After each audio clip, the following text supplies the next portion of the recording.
G'day and welcome to the Lyle Shelton Show. It's great to have your company. This is my last show for the year, episode number 22, and it's been going great. I've really appreciated your interest, the hundreds of people who are listening to it each week, and I'm really looking forward to it growing again in 2021. I'll be taking a break over the next 3 weeks or so, over Christmas, recharge, refresh, spend some time with family, and I'm really looking forward to that. In fact, I've actually started my holidays. That's why I'm looking a little bit relaxed as I come to you today from a lovely coffee shop in West End. But today I've got a special treat for you. I've got an interview that I recorded last week with Dr. Michael Eason. He's a prominent Australian Labor Party figure. He's just written a chapter for a new book. The book is called The Right Stuff, and it's a book essentially put together by more conservative-leaning members of the Australian Labor Party who are trying to woo Christians and conservatives back to the Labor Party. Now, I think good on them. I think the Labor Party used to be a safe home for people who were pro-life, who were pro-family, marriage between one man and one woman, etc. But it's become increasingly hostile. Michael Eason is trying to woo people like myself and perhaps like some of you back to the Labor Party. You can watch that interview shortly and make up your own mind. He's a lovely man. It was a terrific discussion. I'm sure you're going to enjoy it. But first, before we get into that, I want to talk to you a little bit about what's been happening in Victoria. I'm sure many of you are aware of Daniel Andrews' legislation, so-called conversion therapy bill, which passed the Victorian Parliament's lower house just last week, sailed through with the support of the Liberals, unfortunately. But this is a bill to solve a problem that doesn't exist. There's no one that I'm aware of, and there's no evidence that anyone anywhere in society, least of all the church, is involved in coercive practices to try and convert young gay people using electric shock and other coercive practices, whether people who are confused about their gender or dealing with issues of sexuality, that there's people out there coercing them and manipulating them to change. That just doesn't exist. But the danger of this law is that if someone who is confused about their gender and struggling with that, it's become a very common thing these days since genderqueer theory has been foisted upon our culture and run through our schools, through the likes of safe schools. It's not uncommon now for young people to be questioning their gender. And if someone came to their parent or to a priest or a pastor and said, look, I just want to have a conversation about this, I'm confused, what's your advice, could you pray for me? You could be put in jail under this law in Victoria for 10 years and fined hundreds of thousands of dollars. It is unbelievable what is going on there, and it's due to go to the Victorian Upper House sometime in the new year, in February. But I've been following this, and it was interesting to me just this week to see a tweet from a man who I consider to be a great statesman in this country, former Deputy Prime Minister John Anderson.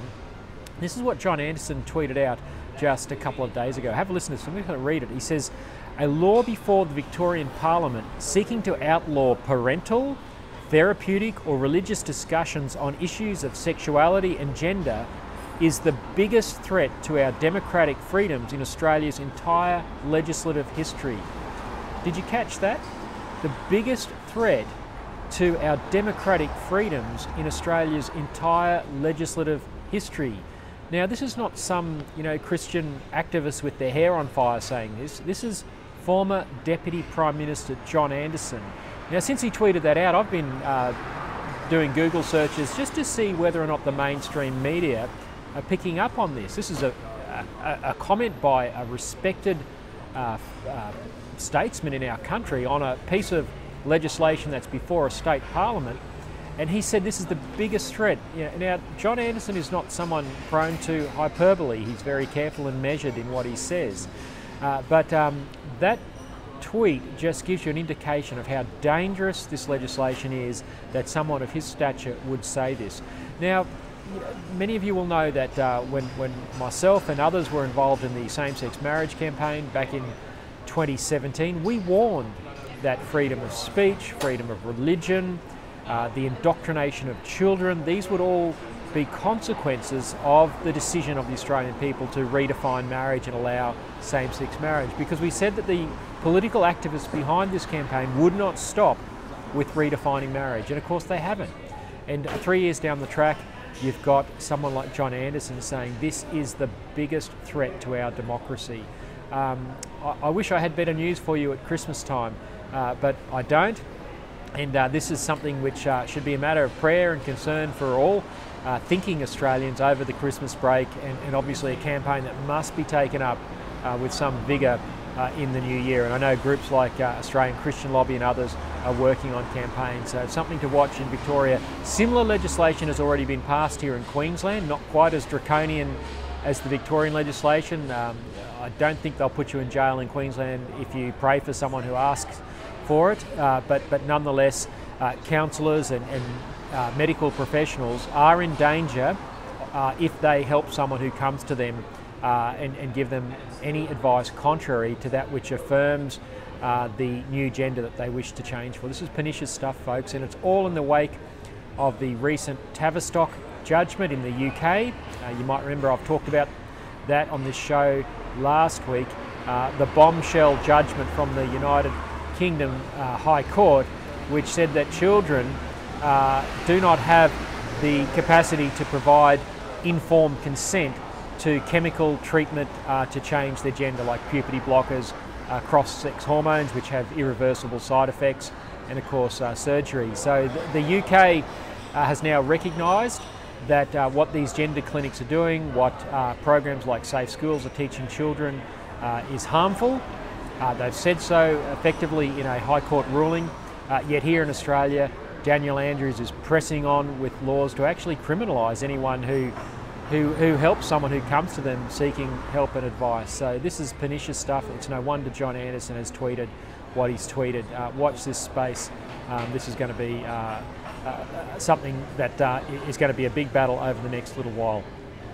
Well, we certainly are in challenging times, but right now I'd like to go to the interview with Dr. Michael Eason, and I open my questioning of him with a reference to that Victorian legislation, and you'll see his response, but that was the obvious thing.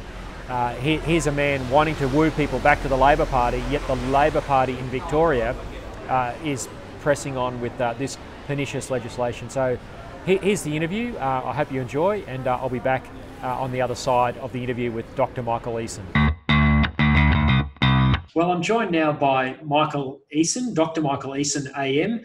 He's a company director and someone who's held many positions in the Australian Labor Party, the Labor movement in this country, been involved as a contributor, as a participant in Labor politics. And he's recently written an essay for a new book published by Connor Court. It's called The Right Stuff, RITE, and it's all about how the Labor Party can re-engage with conservatives and even Christians like myself. And I'm fascinated by this. I've read Michael's chapter, his contribution to the book about how it can engage people of faith. And I'm really pleased to say he's joining me here today on the Lyle Shelton Show. Welcome, Dr. Eason. Thank you very much, Lyle. Call me Michael. Thanks very much, Michael. Well, Michael, as I said in the introduction, I'm fascinated by this book. Why should people of faith look to try and re-engage with the Labor Party when at this very moment we've got the Daniel Andrews government in Victoria with a bill before the Parliament to jail people for 10 years if they pray for someone who asks for it? Well, I'm not familiar with that legislation, but that's obviously outrageous if that's what they're doing. My article, which is headed Faithful and Labor, What Labor Ignores at Its Peril, is a plea to the Labor Party to take people of faith with respect and to actually embrace the tradition that led to the formation of the Labor Party, because there would be no Labor Party in this country without religious people having decided that there was a need for such a political party. And I think we've moved away from a lot of those traditions that motivated the Labor Party at the beginning. And so people of faith are, in many instances, feeling uncomfortable with the Labor Party And I think that's the party's fault, and therefore there needs to be a rethink. Yeah, look, I couldn't agree with you more, Michael, and I'm sorry that was a fairly rugged first question, but I'd like to come back to the Daniel Andrews legislation in a moment because it's really important, and almost every Christian in the country is animated by this. But I agree with you. In my formative years, I looked very closely at the Labor Party. I was involved in student politics at the University of Queensland, and most of my colleagues were members of the Australian Labor Party. And I'm well aware of the Christian roots of the party through Methodism and Presbyterianism, people who were really fighting for social justice, quite rightly, against the exploitation of companies, of workers, particularly at the end of the Industrial Revolution. Exactly right. And I think there are many people who are religious who feel, I want to support the Labor Party, but I don't think I can. They feel that there's a clash between their personal convictions and what they see as the idealistic and worthy social objectives of the Labor Party. They see there's a disconnect there. Now, of course, many people of religious faith embrace the Labor Party, feel like there isn't a contradiction, but I think there has been this chasm that has opened up. And for me, it's been an eye-opener to meet a number of people of evangelical faith, as well as what I'm more used to, which is in the Catholic tradition, who tell me very bluntly that they can't support the Labor Party. And I don't find most of the people I talk to be fanatical or unreasonable. And therefore, I wanted to write this article, this essay that's been published, to say to my colleagues in the Labor Party, guys and girls, let's think about how we're appearing to be. And maybe it's not only appearance, it's substance that need to be revisited. So it's a plea to take people of religious conviction seriously and to ensure that this disconnect is mended. And until it is, I think many people of Christian religious conviction in particular will feel that they can't embrace the Labor Party. And I think that's a great tragedy because a true, broad and welcoming Labor Party would be embracing people of your faith and those that you inspire, and of course are inspired by the teachings of Jesus Christ. And one of the people who I quote in the book, who William Spence, who was the founder of the Australian Workers' Union, saw that Labor was implementing the teachings of Jesus of Nazareth, and that simple conviction, that noble idealism that motivated the early pioneers is, I think, at the heart of what I see the Labor Party as standing for. And I think modern Labor needs to understand that and engage in a dialogue with itself and with people outside of the party to ensure that we can join hands. And that doesn't mean that all Christians should support the Labor Party or any particular party, but all major parties in Australia should be welcoming, respecting, embracing people of faith. Look, I couldn't agree more, Michael, and I would love it if both sides of politics, could equally make an appeal to people of serious Christian faith. I think, much of the Labor economic narrative does have an appeal to Christians because it's based in Christian social justice. And I think, people of goodwill can, embrace the liberal economic narrative as well. But when it comes to social policy, it's almost like in the last 5 to 10 years, it's become impossible for those of us who hold to a Christian worldview or a socially conservative worldview to support Labor. And I started at the beginning by mentioning the bill that's currently before the Victorian Parliament about so-called gay conversion therapy. And again, this is no one in Christendom in Australia is using electric shock treatment or trying to manipulate gay people to convert them. But what this bill does, as I said in the introduction, is if you're someone with gender confusion, you might be a child confused about your gender, and you ask someone you initiate an interaction, a conversation with someone and ask for a prayer or even a conversation, you can be fined hundreds of thousands of dollars and jailed for 10 years. Now, this is not scaremongering. This is in the legislation. And for many Christians and social conservatives, this is the last straw with the Australian Labor Party. Well, I haven't seen the legislation, as I've mentioned, and I'm not ducking the point you're making or denying it or anything like that. I'm living in sunny New South Wales where I'm just unfamiliar with what you refer to. But I think you go to the heart of the major issue, a dividing point within Australia, and that is whether honestly held traditional Christian, and for that matter, honestly held and traditionally espoused positions in the Jewish and Muslim and other faiths are to be respected in the political discourse. And in the Labor Party, that takes two aspects. One aspect is whether on moral issues, a conscience vote will be allowed. And secondly, what positions the political party will be adopting and espousing. On the first of those 2 points, I think the Labor Party traditionally has supported a conscience vote on issues of moral questions, and there has been a shift away from that. In Queensland, a few years ago, there was a vote on abortion liberalisation where the Labor Party MPs were whipped, meaning the governing party said everyone has to vote this way, there's no conscience vote. I think there might have been one person who abstained. Yes, it was Joanne Miller, and she resigned from the party earlier this year, very bitter and disappointed with her treatment by the party, primarily over that issue. Yes, and I think that is a disgrace. I think it is a disgrace.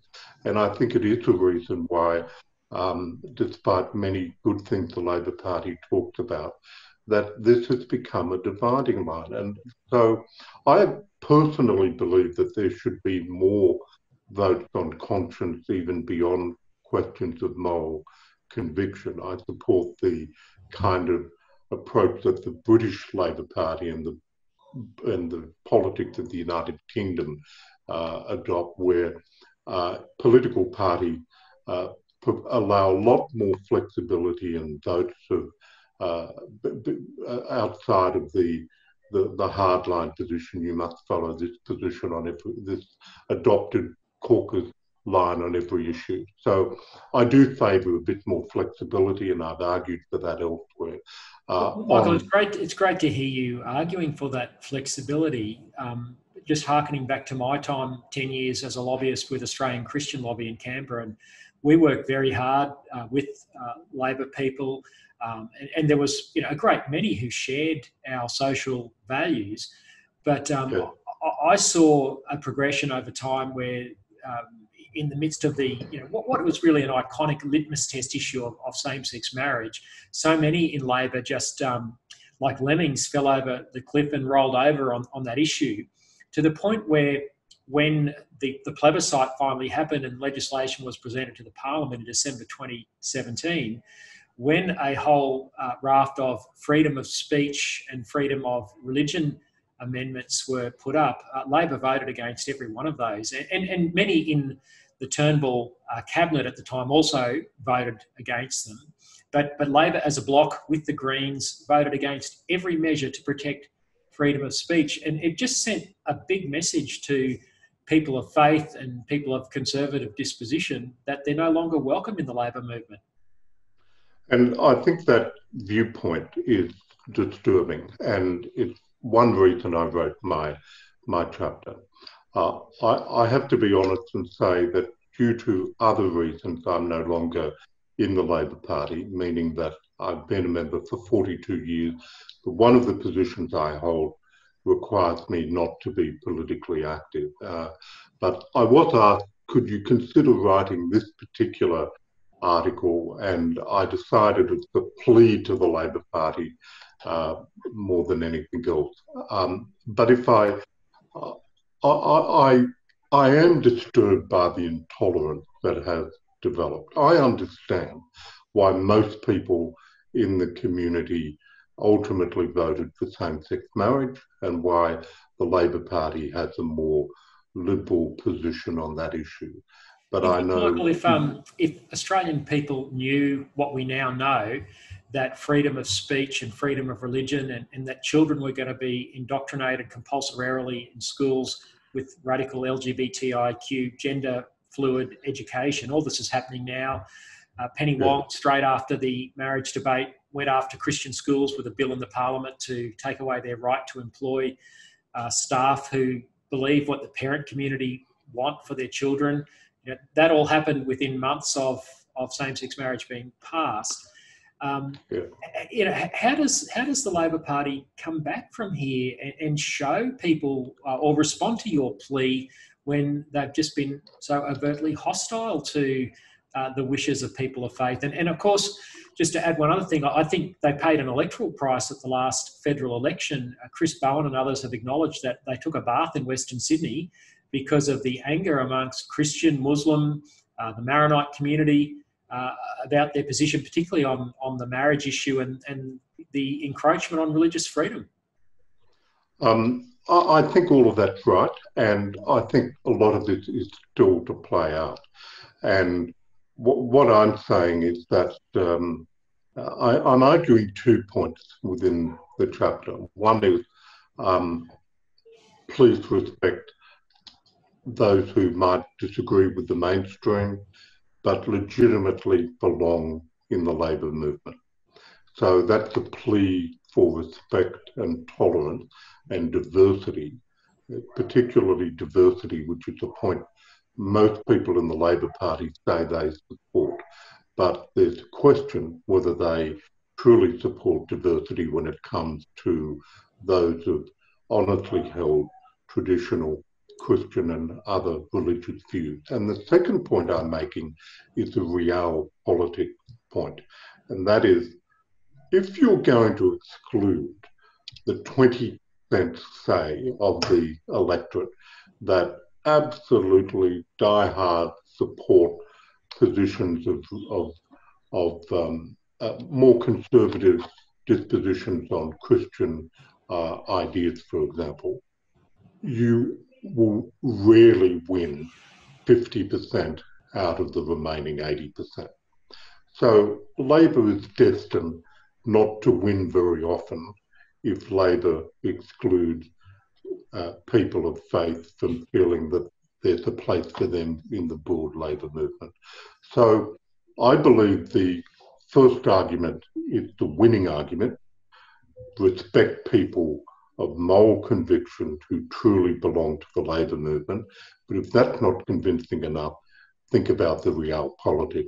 Labor cannot win by excluding people of strongly held religious faith.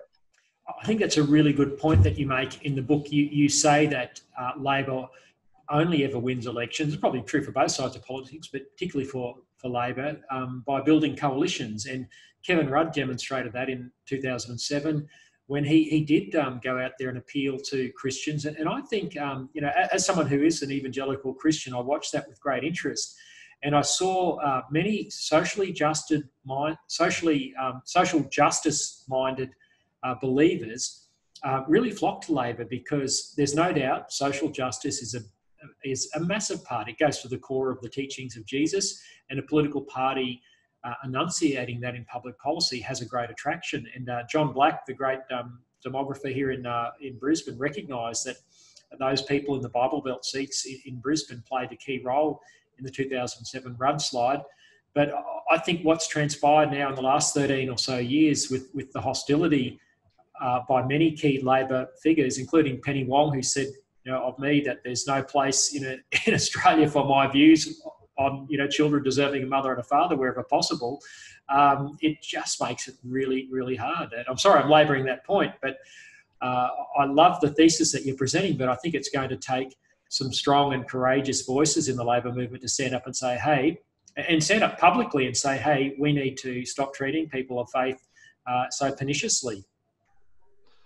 I agree with you, and particularly on the point about Kevin Rudd. There were a lot of people of evangelical persuasion in particular who began to take the Labor Party seriously when Rudd became the leader and later Prime Minister. I think his demise and the lack of an authentic voice that represents that perspective is not apparent in the Labor Party. And I think that's also an issue with the Democrats in the US with identity politics.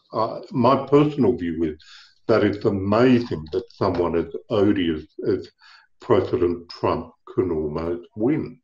And the reason he almost won the recent election is because many people in the Democratic Party, their traditional supporters, their traditional base, feel that the Democrats have moved well away from them in terms of traditional faith matters. Now, we're a different country from the United States, but I do see parallels where the liberal left party, the Labor Party, the Democrats in the US, know the constituency and do not have people of conservative moral dispositions who are passionate about faith representing them in the parliament. And in the US, 20 to 30% of Democratic supporters believe in the right to life, and yet there's hardly anyone, if anyone anymore, in the Congress who espouses that position. It's a bit higher in Australia in the Labor Party for historical reasons, but it's getting to be like the Democrats in the US. Now, if identity politics is going to define the Labor Party in the future, then it narrows the constituency, the catchment area, the electoral catchment area from which Labor can win a majority. So in that real politics sense, and in my view, the good perspective that comes from saying, look, you might disagree with me, or you might be a bit more conservative or a lot more conservative than me on issues of faith and morals and gender and sexuality and all of those things. But by gosh, your view is not a wacko view, it's a traditional view, it's a view I respect. And you're entitled to argue hard for that view, to be respected for it, and to vote according to conscience in the parliament should you be elected representing the Labor Party. That's the position I've argued for. Who do you see in the current Labor Party at state or federal level who's willing to say what you just said publicly? And I say that, and I write about this in my book. I went to the last 3 Labor national conferences as an observer, and also to try and have some influence. But I watched the party mock Joe de Bruin, a hero of the Labor movement, because he tried to appeal to them in the way that you're speaking to at least respect people who had a view on marriage. He was mocked and jeered and booed, and of course the party changed its policy. And it's, I think he's the last of those voices. Anthony, I'm thinking of the Anthony Burke. My apologies, who led the debate on euthanasia back in the 90s. He has rolled over key issues. Tony Burke, sorry. Don Farrell, who's often been a great voice. These people have found themselves marginalised on the social issues, and there just doesn't seem to be any public voices who would provide that welcome for people who do hold socially conservative views anymore. And should that continue, then Labor will find it very hard to win.